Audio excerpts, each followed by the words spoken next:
Hi everyone, this is Christopher Jones, Sales and Marketing Director for Complete Care Center, and with me is Dr. Hurst Peacock. Hi everybody. And we are your hosts for the first episode of Stand Taller TV. And this week we're going to be talking about New Year's resolutions. So how many New Year's resolutions did you make? One. Made one, all right. How many have you broken so far? None. Excellent, very good. So that's good. And what was your New Year's resolution? Losing weight. Losing weight, okay, that's fantastic. And I'm in the progress. However, I did make mine before New Year's, so I actually started, I guess about a week before Thanksgiving, maybe, on my weight loss regime. I think we had two tactics, because we talked about this, and obviously a lot of people will put off weight loss. Actually, most people put off resolutions till January anyway, which is pretty strange, because technically you could make a resolution anytime during the year and do it. I think most people realize with Thanksgiving and Christmas, I guess it'd be harder to lose weight. So I figured what I would do is get a head start, though, so I could probably eat a little bit more and cheat a little bit more.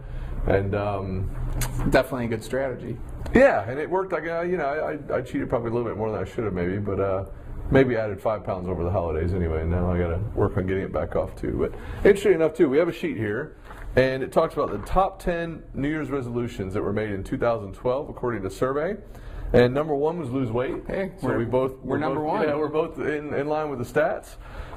Number two is getting organized, which I thought was I'm surprised that made it up so high. Obviously, I think everybody could be a little more organized, but I'm surprised that was a top 10. Well, I think it's sort of inherent in our psychology. I mean, we cleaned up the house and threw a bunch of stuff out, took a bunch of stuff to Goodwill. Now, that wasn't something that was a conscious, hey, for 2013, we're gonna do this, but we just did it. Yeah, and that's a good point, I guess. And I hadn't thought about getting organized that way, because I take sort of the couple weeks from Christmas and January to actually do my strategic planning for the year. Mm-hmm. So I guess in essence that actually is getting organized. That's getting organized. I've never made it a resolution. I guess it's more like you said. Maybe it's more of a subconscious, right? Clean house, get everything ready for the new year sort of mentality, I guess. So that makes sense. And 3 is spend less, save more. I guess that's probably a perennial one for most people as well. Actually, I'm very lucky there in that I have a wife too that doesn't really like spending money either. So we're pretty good on this one. How about you? Neither one of us are great spenders. So that's good. That's good. Thrifty always pays off. Number four was enjoy life to the fullest. I guess that's not one I would say for January. I'd try and do that one year round, I guess. How about you? Yeah. Now Kayla probably decided to make that her New Year's resolution for the new year. Kayla, come here and wave at everybody. Come say hi, Kayla's part of our office staff. She always wants to enjoy life to the fullest. You'll see her enthusiasm as she moves into the frame here. Just kind of bend down here. Say hi. Yeah, just wave it. There's Kayla. Yeah. Thank you, Kayla, for making your grand appearance on Stand Taller TV. You can tell everybody you're a TV star now. How about that? All right, so enjoy life to the fullest. Remember, is that yours, Kayla? Sure. Did you make any New Year's resolutions? I did not. You did not? Okay. Sorry. That's all right. Be nicer. That's right. I remember you saying that you were going to make that resolution. I think that's somewhere on here. Help others in their dreams. That could count as be nicer. Huh? Yeah. All right, so we had enjoy life to the fullest was 4. Now 5, I guess, is stay fit and healthy, and that makes a lot of sense. So I can see that one being kind of everybody's. Yeah, it's kind of the same as number 1, though. That's kind of tied to weight loss, doesn't it? Maybe exercise more. Maybe that's a little different than weight loss, or well, if somebody's doing it, right, yeah, I think so. Yeah. I think they're two different things. Yeah, two different could goals. be, I guess. So maybe go to the gym more. Maybe that ties in a little bit. It is again weight loss essentially, but quit smoking is number 7. Oh no, sorry, number 6. Yep. You can't skip that one. Almost, yes. Learn something exciting, or do something exciting. I guess that could be on somebody's. Maybe, and now we've got the movie about the bucket list. So maybe every January everybody lines up their bucket list. I didn't, but no, I didn't either. What would you, if you had to pick something for learn something exciting? What would you learn something exciting? Oh gosh, I don't know. What would be exciting to learn? Now, you enjoy the studio time, I guess, with audio stuff. Would it be new audio software, maybe? Not software. I'm moving the other way, going back to analog. Right. So tape. That's perhaps learning to align my tape machine. How about that? Excellent. Now, that's probably not exciting to a lot of people, but it'd be exciting to me. Keep the wheels greased and aligned. Huh? That's right. All right, that's good. So then next was quit smoking. Not something I've had. I think I smoked for maybe a year in the Army, I guess, back when I was in my early 20s. Yeah, never smoked. Never smoked? Good. Excellent. Kayla, you smoke? Okay, good. So Have you none of ever us have to smoked? quit smoking. Okay. Yeah, excellent. Don't start, and you won't have to do number 7, which is quit smoking. That's right. all It'll never be on your list, your New Year's resolution list. Yeah, absolutely. And I think maybe, well, obviously, as they ban indoor smoking just about everywhere, and smokers are sort of more and more shunned and kind of pariahs, I think our kids, this may be something our kids won't have to worry about as much. You know? Yeah, I don't think so. I think it's Continuing on? Yep, I think it is.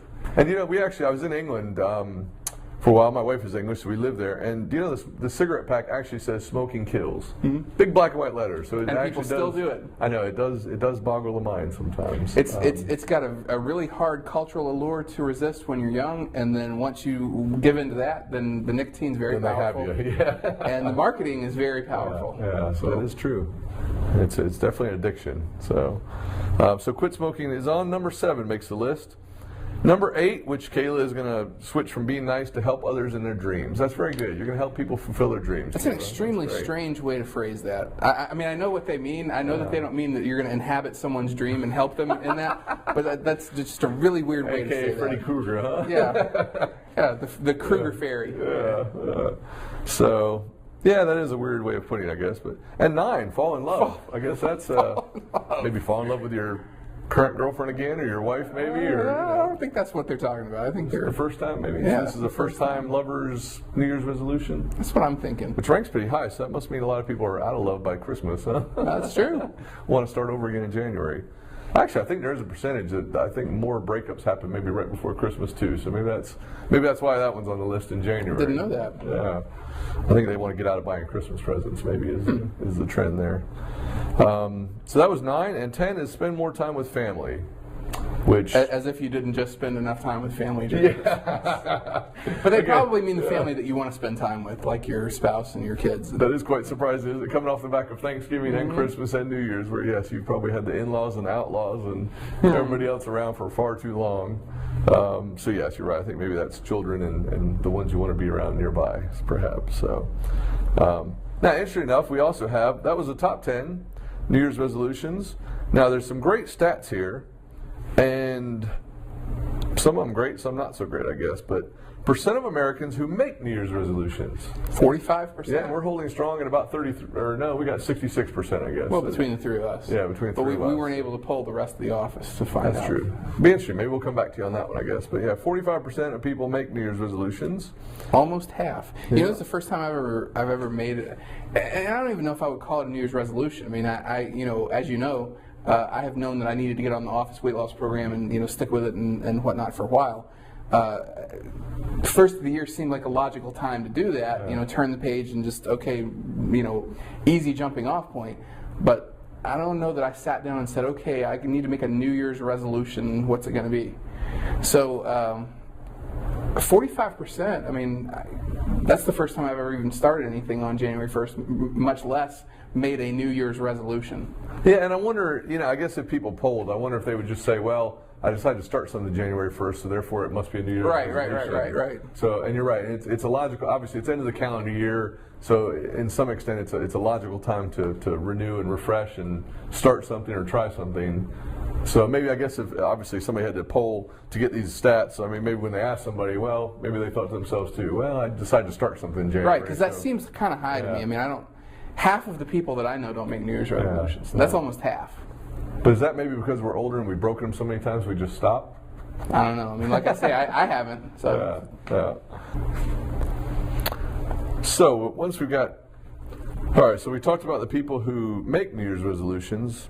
Obviously the percent of Americans who never make New Year's resolutions, about the flip side of that. Well, if I just kept reading, it would have made sense. Because because that 45% breaks down into percent of Americans who infrequently make New Year's resolutions, percent of Americans who don't, and then I guess... that's it, I guess. Yeah, I guess that's it. So you're right, so we three have categories instead of just 50-50. Right. Yeah. Now, the surprising one is the percent of people who are successful in achieving their resolution is a whopping, what would you guess it at? I've already looked at it. I've already looked at it. A whopping 8%. 8%. 8%. Which probably, as I mentioned earlier, leads to a decline in people making resolutions year after year. Less than 1 out of 10. So, yeah. Now, I'll tell you what's interesting to me about this. 24, if you look down, 24% never succeed and fail on their resolution each year. So these are people apparently who each year they make a resolution and they fail every year. Wow. And 24% could still continue Keep doing it year over year, huh? Now, the next one, obviously, and this is not a stat, it's just a statement, I think, but it says people who explicitly make resolutions are 10 times more likely to attain their goals than people who don't explicitly make resolutions, which a little bit makes sense. If you don't have a goal, then you're not going to achieve it, are you? So. Well, it does, but it's also a depressing stat. You know why? Sorry, reiterate that point again. Well, it's kind of a depressing stat, too, because if the rest of these numbers are correct, that means that people who don't explicitly make resolutions only achieve their goals 0.8% of the time. That's actually scary. So better explicitly do something. 8% sounds low until you look at the rest of the numbers. That's true. Very true. And then really the rest of this is just type of resolutions, which actually should tie into the top 10, I suppose. So now, one thing, and actually, you know what? The other sheet, too, we've got. This is top 10 commonly broken New Year's resolutions, which I thought was really interesting.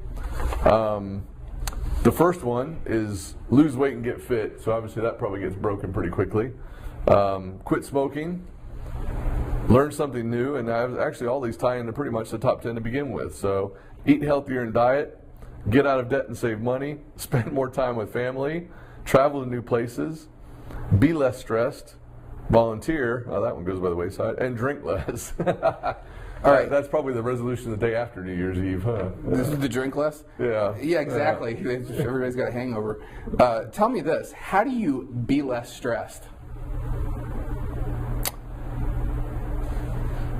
I don't know. Maybe learn something new to learn how to deal with stress? The reason that I bring that up is because when I first looked at this list, I saw that and I said, that's destined to fail. Yeah. Because it's not an explicit proactive strategy. Coming up with a stress management program, that you can chart. Yeah. You can write it down. You can say, this is what I'm going to do. These are the things that I'm going to do on Monday, Wednesday, Friday. I'm going to, take yoga, and then I'm going to, whatever. But just be less stressed. That means basically what that person's telling themselves is, I'm going to change nothing, and then I just won't let things bother me so much. I was going to say, it's almost like just saying I'm not going to worry as much, which actually is just as difficult and yes, absolutely, almost impossible just to vaguely do. And you start to wonder how many people frame these resolutions in that way, and if so, then it's no wonder that that they fail, because they're not explicit. There's no accountability, which I know you had mentioned before, and no wonder they. Yeah, and I think from a marketing and actually just a business perspective, I've always talked about, everybody talks about SMART goals. Specific, measurable, attainable, realistic, and trackable is the SMART. So I think that's, it probably ties in. It'd be interesting to see the number of people that make these New Year's, same thing, lose weight. Well, if you just say I want to lose weight generically, you're probably destined to fail anyway. Absolutely. Absolutely. Versus saying I'm going to lose 15 pounds, or at least set a goal and say this is what I want to get to, and I'm going to change my habits until I get there. Which actually we do as part of the office too. We actually have a weight loss program called Ideal Protein. It's the one I'm doing. Yeah, we're both on it, and I'm down 25 pounds so far. Another 5 or 6 or 7 to go. And I'll be at my target weight, and I did. And that's a real strong part of this program is you actually set a target weight, you set a target body fat percentage, and you work towards it. And then you do weekly weigh-ins. And you mentioned accountability, which is something I really wanted to talk about because I've learned even in business, having a coach or a mentor or just somebody you tell this to, because really until you tell somebody else, it's great to think to yourself, wow, I'm going to quit smoking. Until you tell somebody else, it really doesn't make it real. And we have a real easy time breaking, I guess if you call them resolutions or goals to ourselves. I think, and I used to run, and obviously I had a running partner that I knew was going to be out there at 6 a.m. in the morning. Well, if it was just me, it's really easy to roll back over in bed and say, oh, it's 6, I'll sleep till 6:30. Heck yeah. But by knowing he was going to be out there waiting, it really forced me to get up out of bed and get out there. Now, occasionally he wouldn't be there and occasionally I wouldn't make it for whatever reason, but 90% of the time, that accountability and that knowing that person's out there waiting on me absolutely made me get up and run. Well, and Chris and I talked about this. There's a reason why he's ahead of me. I by the way, I've lost 5 pounds, which doesn't sound impressive, except for the fact that I've only been doing this since January 1st, and it's only January 4th. That's how effective the weight loss program is if you'll just do it. But I've been struggling with this for, that's why I put the weight loss program in the office in the first place. And I've struggled with it and struggled with it. Even though I've worked with other patients on losing weight, I still have not. And the reason why is because they're accountable to me. I've been accountable to nobody. So we really need to come up with a plan and make me accountable to someone. We've hired a nurse practitioner. I'm supposed to be accountable to her, but she hasn't started yet. So I guess maybe I'll be accountable to you.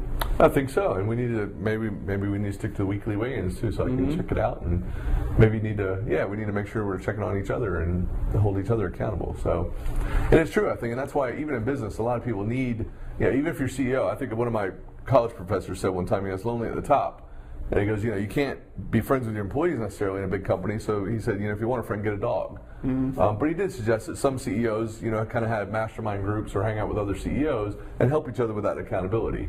I think some masterminds are a good way to do this, and especially if it's maybe around fitness. Get a group of people that run together. I cycle a lot, so there's a group of us, and luckily we have a pretty strong leader that he'll text everybody the night before and try and get everybody motivated. Everybody kind of texting back, I'll be there, or I won't be there.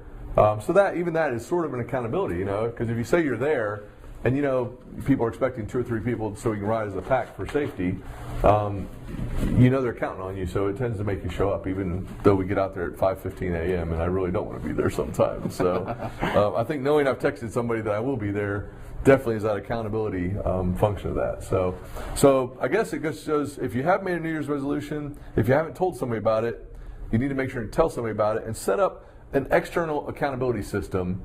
It will actually make it a lot easier to achieve your goal, I think, and keep you a little bit more honest on it. So, all right, well, I think we've covered New Year's resolutions. Kayla, anything to add? Kayla, come wave goodbye to everyone. This is Kayla here on Stand Tall TV. Again. Making her second cameo appearance on Stand Taller TV. No, you gotta get down a little bit more. There we go. There's Kayla. Yay, all right. Excellent. All right, well, this is Christopher Jones and Dr. Hurst Peacock signing out for Stand Taller TV. Almost forgot my own name.